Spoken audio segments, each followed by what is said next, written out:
soliq qaroriga asosan yoshlarga 18 yoshdan 31 yoshga to'lmagan shaxslarga 7 yilga 2 yil imtiyoz davridan 18% yoshlar uchun kredit beriladi.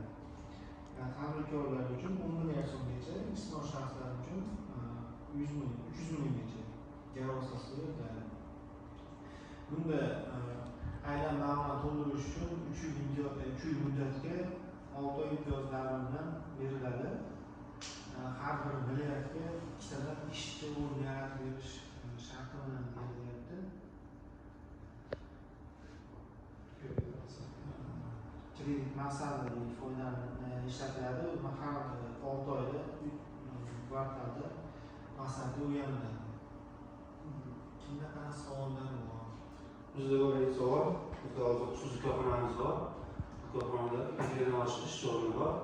2-3 yil bilan shug'ullanamiz. Shu yo'nalish bo'yicha hozir o'zim 20 yoshga kelganman.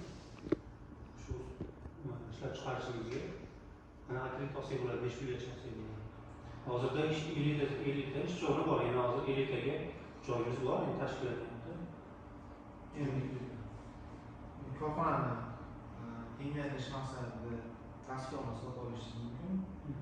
Bu bo'yicha shartnoma qilasiz, garov taqdim etasiz. Ish o'rni yaratib berishingiz kerak bo'ladi. Ish o'rni. Ish o'rni yaratib berishingiz kerak. Tushunarli.